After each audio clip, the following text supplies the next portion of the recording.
السلام عليكم ورحمة الله وبركاته. معاكم قناة كريم فاميلي، ويا رب تكونوا بخير ودايما بأحسن حال. وقبل ما نبدأ ناخد حسنتين مع بعض، واللهم صل على سيدنا محمد، وسبحان الله وبحمده سبحان الله العظيم.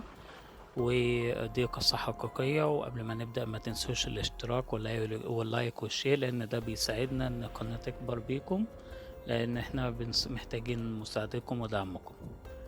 والقصة دي قصة حقيقية حصلت لوالدي فعلا.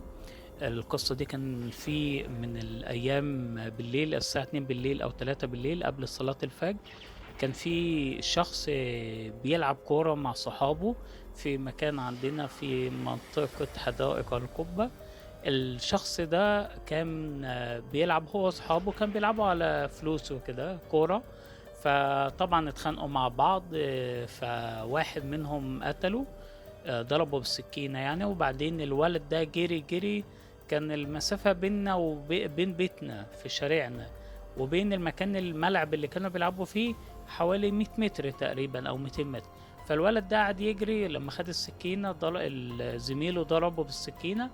قعد يجري من الإصابة، يجري لحد لما وصل لحد باب بيتنا ووقع مات. فطبعا الشرطة جات والإسعاف جم وكل الكلام دوت. وبعد لما الشخص دوت خلاص خدوا جثته ودفنوه. الشخص ده احنا ما نعرفوش طبعا. الشخص ده كان في نفس منطقتنا، بس هو البخت ان هو وقع قصاد باب بيتنا في البناية بتاعتنا في حدائق القبة. المهم، بعد كده كل يوم والدي بينزل يصلي الفجر في الجامع. بيصادف ان بيسمع صوت رياح، صوت حد زي ما يكون حد بيجي يجري ويجي عند الوقت دوت. وفي الوقت اللي كان اتقتل فيه كل يوم بالليل في الوقت ده بيجي رياح، زي ما يكون نفس المسار اللي الولد ده جري فيه من الملعب لحد باب بيتنا. البناية عندنا صوت رياح. والصوت الرياح ده اللي يجي لحد باب البيت ويقع، ويقعد يتعب بقى من التعب، يقعد يقول يسمع صوت. فصوت والدي والناس جيراننا في الشارع شافوا الموضوع ده وحسوا بيه. الموضوع ده قعد يتكرر يوم والتاني والتالت، قعد تقريبا شهرين او 3، نفس الميعاد اللي الولد اتقتل فيه بالليل. الريح تيجي في نفس الميعاد ونفس المكان، وتيجي في المكان اللي هو وقع فيه نسمع الصوت في نفس الوقت اللي وقع فيه مات فيه. فمع الوقت طبعا الناس خافت والأطفال خافت تنزل ببيوتها من المكان، الشارع كله. فطبعا جابوا شيوخ في الشارع، جابوا شيوخ وقعدوا يقروا قرآن وعلى مية، وقاموا عملوا مية بملح وقاموا رشيها على المكان اللي الولد ده اتقتل فيه. هو كان شاب يعني حوالي 20 سنة تقريبا أو 18 سنة.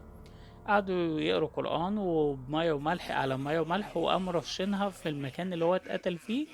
وبس من ساعتها ما بقاش يحصل الكلام ده. بس الكلام ده قصة حقيقية يعني، والدي بنفسه شافها والمنطقة عندنا في شارعنا شافت الكلام ده. فالموضوع فعلا حقيقي حاجة رسمية يعني، مش حاجة خيال علمي، الكلام ده حقيقي بجد. فربنا يكفيكم كل شر. وما تنسوش قبل ما ننهي نقول سبحان الله وبحمده سبحان الله العظيم، اللهم صل على سيدنا محمد. وما تنسوش الاشتراك واللايك والشير. يلا قولوا لنا رأيكم، لو عندكم قصص في التعليقات اكتبوها لنا واحنا نقولها، او ابعتوها لنا على ايميلنا الرسمي واحنا نقولها لكم، ونكتب طبعا اسمكم. وفي قصص لسه جديدة خيال علمي، وفي قصص حقيقية من ملفات الشرطة في العالم كله. ويا رب القصة تعجبكم، واهم حاجة الاشتراك واللايك والشير. سلام.